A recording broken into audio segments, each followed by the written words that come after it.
में आगे बढ़ते हैं और बात करते हैं कि आज एक बार फिर अलीमा खान ने तहरीक इंसाफ को मुतनब्बे किया कि आपस के इख्तलाफात को बलाए ताक रखकर तहरीक पर फोकस करना होगा। इंसदाद दहशतगर्दी अदालत रावलपिंडी के बाहर मीडिया से गुफ्तगू करते हुए उनका कहना था कि हमारे भाई और भांजे को नाजायज कैद में रखा गया है, हमारा फोकस बेगुनाह कैदियों की रिहाई है।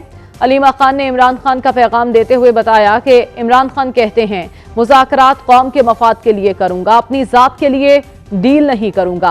बानी पीटीआई ने सख्त पैगाम भेजा कि जाती लड़ाइयां खत्म करें और तहरीक चलाएं। बानी मुश्किल हालत में है, पार्टी इस पर बात करे। हम अपने घर से इसलिए निकले हैं कि हमारे भाई को नाजायज़ कैद में रखा हुआ है, हमारे भांजे को नाजायज़ कैद में रखा हुआ है। और अगर हम बाकी लोगों के लिए भी खड़े हैं, क्योंकि वो इंसानियत गैर इंसानी तरीके से जिन लोगों को उठाया गया और जेलों में रखा गया, ये हमारा फोकस है। मुज़ाकरात इमरान खान ने हमेशा से कहा, और मैं फिर मुझे दोहराना पड़ रहा है, मैं उन्हीं के अल्फाज जो पहले कह मैं वो कह देती हूँ। उन्होंने हमेशा कहा है अगर मेरी कौम के बारे में मेरे से बात करनी है, अगर जो कौम के जो मसाइल हैं या उनके जो फ़ायदे में बात है उनके लिए बात करनी, आप मेरे से कर लें, मैं अपनी ज़ात के ऊपर डील करने को तैयार नहीं हूँ। ये तो बारहा वो कह चुके हैं। इमरान खान ने बड़ा सख्त कल पैगाम भेजा है कि आपस में ये जो चीज़ें अपने ज़ाती ये जो इख्तलाफात हैं इनको ख़त्म करें और आप मिलकर तहरीक के ऊपर फोकस करें। इमरान खान के लिए हम सुप्रीम कोर्ट में जाएंगे। ह्यूमन राइट्स के जो एक इस वक्त हालात है इनह्यूमन, उनके साथ जो ट्रीटमेंट हो रही है, और दूसरा जो उनकी ज़िंदगी ख़तरे में, इसके लिए हमने आज डिस्कस किया और हम सुप्रीम कोर्ट जा रहे हैं, हमारी फैमिली जा रही है। अलीमा खान का कहना था कि इमरान खान को तोड़ने के लिए बुशरा बीबी के खिलाफ कार्रवाइयां की जा रही हैं।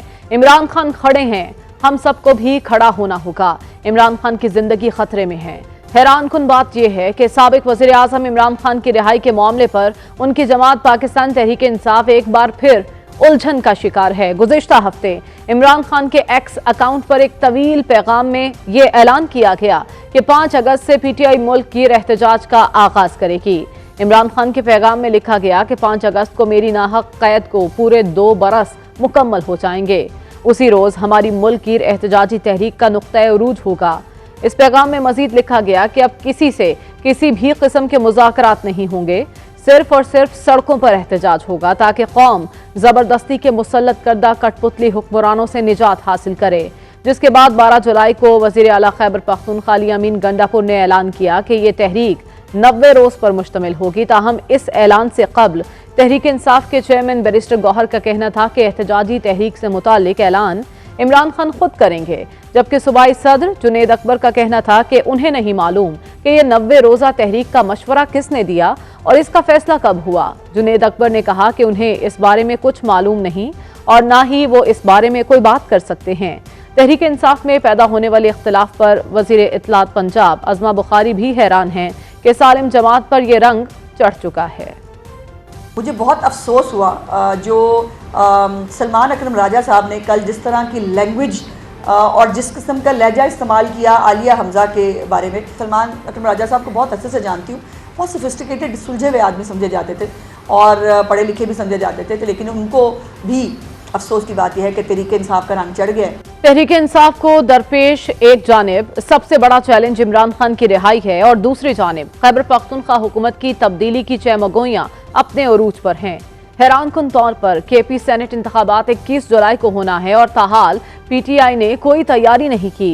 इलेक्शन कमीशन की जानिब से 4 जुलाई को सेक्रेटरी खैबर पख्तूनख्वा असम्बली के नाम एक खत लिखा गया जिसमें दरखास्त की गई कि सूबाई असम्बली का इजलास बुलाकर मखसूस नशिस्तों पर मुंतखब अराकीन की हल्फ बर्दारी के इंतजामात किए जाएं ताकि सेनेट की खाली नशिस्तों पर 21 जुलाई को होने वाले इंतखाबात के इनेकाद को मुमकिन बनाया जा सके। असम्बली इजलास बुलवाने के लिए हिज़्ब इख्तिलाफ की जमातें भी सेक्रेटरी सूबाई असम्बली को दरखास्त जमा कराई जिसमें इजलास बुलाने और मखसूस नशिस्तों पर मुंतखब अराकीन से हल्फ लेने की दरखास्त की गई है। ताहम आज स्पीकर खैबर पख्तूनख्वा असम्बली बाबर सलीम सवाती ने इलेक्शन कमीशन को जवाबी खत में लिखा कि चूंकि इजलास मुलतवी है इसलिए जब इजलास दोबारा होगा तब ही हल्फ बर्दारी मुमकिन होगी। खत में यह भी कहा गया कि स्पीकर के पास कानूनी तौर पर अज खुद इजलास बुलाने का इख्तियार नहीं और इजलास उसी सूरत बुलाया जा सकता है जब एक खास तादाद में अरकान तहरीरी दरखास्तें जो कि ताहाल मौसूल नहीं हुई। जमीयत उलमा इस्लाम के सूबाई तर्जुमान अब्दुल जलील जान ने इंडिपेंडेंट उर्दू को बताया कि सूबाई हुकूमत गैर आईनी और गैर कानूनी तरीके से आवाम को सेनेट में नुमाइंदगी से महरूम कर रही है।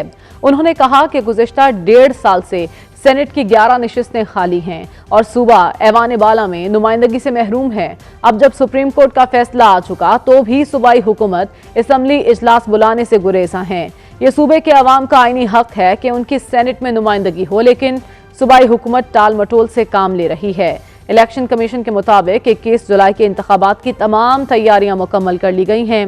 इन 11 नशिस्तों के लिए तमाम सियासी जमातों ने अपने उम्मीदवार पहले ही नामजद कर रखे हैं।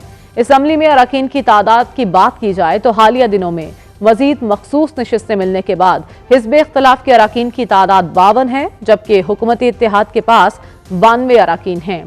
तहरीक इंसाफ इन बड़े चैलेंजेस से नबर्द आजमा कैसे होगी?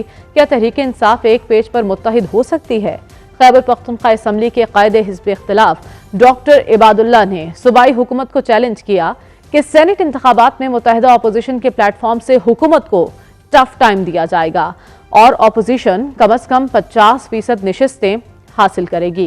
क्या सूबाई हुकूमत ये चैलेंज कबूल करने के लिए तैयार है? ये और बहुत कुछ जानेंगे